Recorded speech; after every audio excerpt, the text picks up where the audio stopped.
Mirëmëngjes.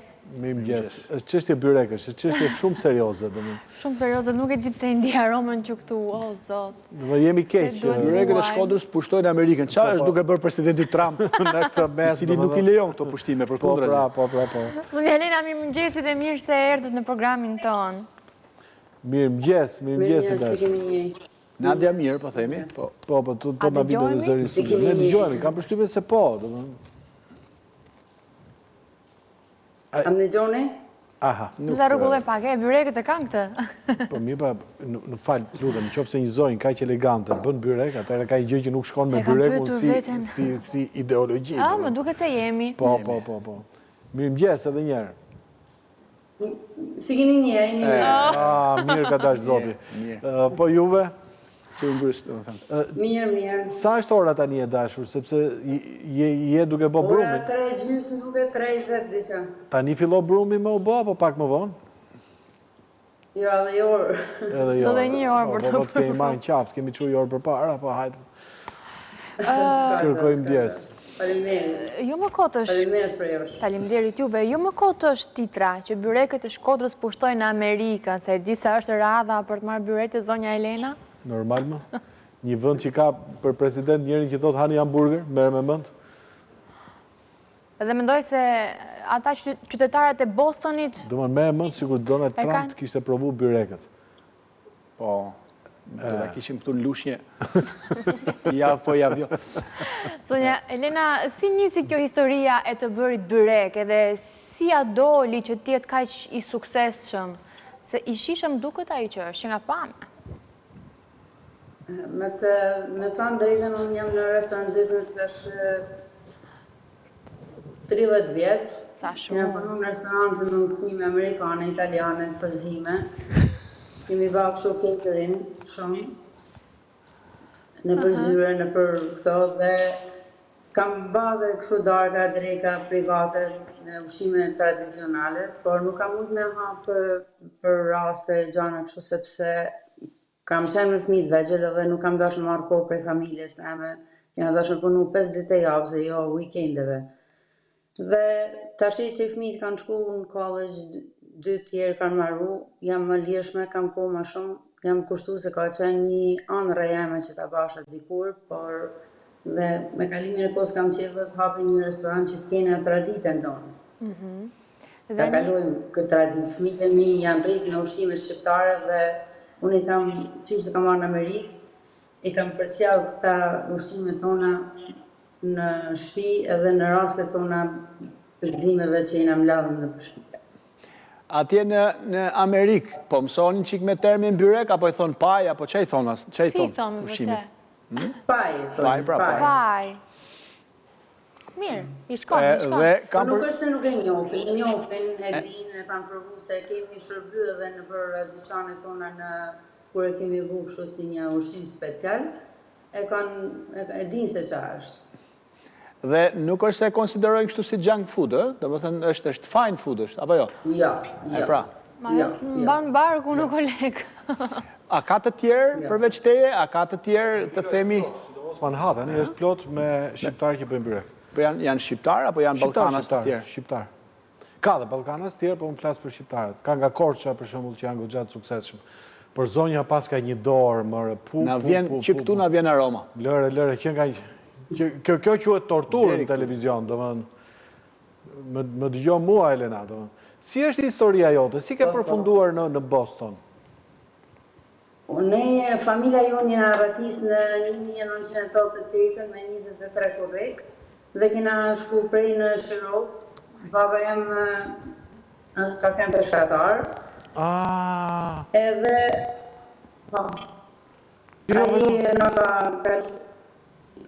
ideja ka kena bërë them se ka dash mua ratis pra e në vitit dhe ai nuk do të me java ratis. Baba të nuk kam një djalë, nuk du të la vetëm edhe ratis me gjithë familja.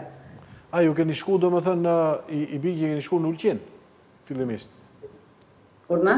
Keni shku në Ulqin, fillimisht? Ja, kena shku prej në Shirok, kena utu ta natën dhe kena përfundu në kraj, me bark, me vela, jo me motor. Edhe prej aty kena shku në Beograd, kena në 3 muaj dhe me 26 tetor, dhe tetor tamam, kena ardhur në Amerikë.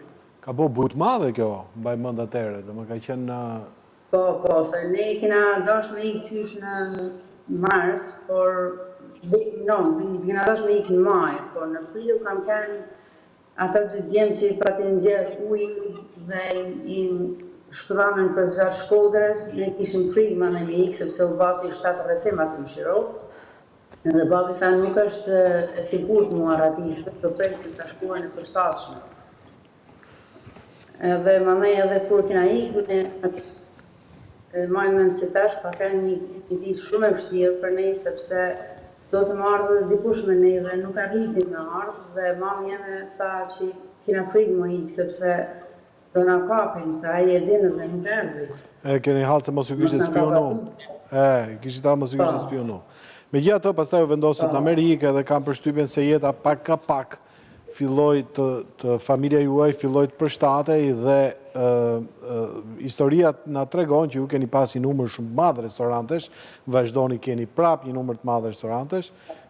Aktualisht u kanë mbetur vetëm 9, por keni pas një numër akoma më të madh. Jo, i tregon që fakti që ti punon në këtë zeje është nga pasioni, nga dëshira, se kam përshtypjen se nuk ke nevojë me punë. Po, nuk është thjesht punë, është një pasion që e kam vetë. Kuzhina për mua është pasion, kam qejf të jem në kuzhinë. Ky është një biznes familjar, është gjithë familja juaj e përfshirë tashmë në këtë? Jo, jam unë me burrin që drejtoj të biznes. Mrekulli. Bravo, duke qenë... Pash dhe foto me prindërit. Po, dhe janë, si themi në te, si thanë, të 2 prindrit. Jetoni bashkë apo larg? Janë herojtë e mi. Dhe ke jashtëzakonisht drejt. Me të drejtën unë do mendoja që do bësh të famshëm me tavën e krapit, me peshkun, duke qenë se dhe babaj, peshkatar. E keni pak do njëherë në menu për shembull tavën e krapit? Në për restorante? Në restorante? Po e kam ba në shtëpi, po jo se e kemi pas. Në restorant, jo. Do me krap nuk besoj se gjenë Amerika, apo gjenë? Ka më sa dush? Keki. Në për liqene? Si i thonë, ku di unë? Si i thonë? Bas? I thonë karp. Karp, po. Bas është tjetë. I thonë si në italisht. Zakonisht gjinë në para pasgëve, këto e nxjerrin, tërse e kanë edhe këta më duke disa e kanë si traditën e tyne, po vetëm për pashkë nxjerrin. E kuptoj. Shumë interesante. Elena, kolegët e mi bën një pyetje me shumë vënd. Si a del që të mbash këto forma trupore, duke qenë se je gjithkohës tek byrekët? Po t'isha unë dhe po t'ishin këta të dy që ka mund të në studio, do hanin gjithkohës byrek. I ngjaj edhe mamit, kena gjinës kështu, edhe mamin e kam elegante. Po, ama oqe me këto byrek që t'i pret shutë... Me sa peti bën, me sa peti bën. është tortur. Po, me spinaq. Me 3. Me 3. Që e ka një mrekulli, nuk e ke menu që këta aktivitet ta sjellë qik ma afër nesh, për shembull. Që mos kemi nevojë për vizë amerikane, Po, tjetër, pse jo? Po, cilin preferojnë më tepër amerikanët, pra kur nga mbushjet që ti realizon? Nga shi. Me mishë kanë ma, aja që ma e kërkuar. Me e kërkuar, po. Ju bëni dhe kosin vetë? Po. Kos deleje, dhije, lope? Po. Jeni të lidur me fermer? Dele. Po. Ato që pritet me thikë. Do më thënë, byrek me kos tash duhet me shku në Boston me hëngër një kështu, tamam. Edhe e ke dhe pahile, e ke dhe përsëmbari. Unë kam përshtypjen që ky është një profesion goxha i rënd, goxha i vështirë, por gjeneratës së re të familjes ja keni trashëgu këtë lloj profesioni apo ata le të merren me gjëra të tjera? Po, me të thënë drejtën, kjo ishte edhe një hapi tjetër që unë kam qejf të kaloj djalit tem. Ai ka qejf shumë, edhe thofim si ai po punon për ditë me mua dhe Do më thënë, kjo do jetë një traditë që në Boston me siguri nuk do humbi, të paktën për gjenerata. Për jo, nuk do humbi sepse unë kam qejf të hapi një restorant dhe ta kaloj ta bëj një restorant shumë më të madh, me shërbime, me gjitha dhe fusë edhe më shumë traditën tonë. A ke mendu në jerë me ndalë me punu, apo s'ri dot pa punë? Ja, nuk rritat pa punë. Sonja Elena, ne të falenderojmë shumë. Të urojmë gjithë mirat e dashur. Faleminderit për jush. Suksese në biznesin tuaj dhe ju dëgjofshim gjithmonë të mirën. Mirupafshim. Faleminderit shumë për kohën. Edhe ty. Mirupafshim. Mirupafshim. Mirupafshim. Me qëra fjalla, ka bo nana byrek Po pse me s'u? spinaq me djathë. Do vish për mjes nga unë? Mos ma thuj 2 herë kolegë, se edhe në qofse se ka bërë, unë vinë në shpi, aty dhe nëna të lutem. Jo, ka bo, ka bo. Po deshe këthejemi tani U direkt. kry. Mirë, këtu po e mbyllim edhe për sot. Faleminderit për pjesëmarrjen tuaj. Koha me ju është jashtëzakonshme, gjithmonë e të vyer. jashtëzakonshme. Po, Kemi po, çfarë mësojmë, po ti çfarë mësove sot, koleg? Shikoj, bullizimi është, ai është bullizuesi kryesor këtu, por për fat, Me të drejtën, ta kthem pak në shaka, pavarësisht është fenomen shumë i hidhur. Jemi ne ata që shpesh herë kolegut ja vëmë në duke. Shpesh herë kolegut të kërkojmë ndjes publike. Bull vjen nga dem. I demi vetëm këtu je ti, Demizimi quhet. gjysmë demi edhe Nga ti. bullizimi Ju quhet të dy demizim. demi dhe Demi Erneli më bullizojnë. Sërish do rikthehemi nesër. Mirë ta kohëshim jaftë mbar.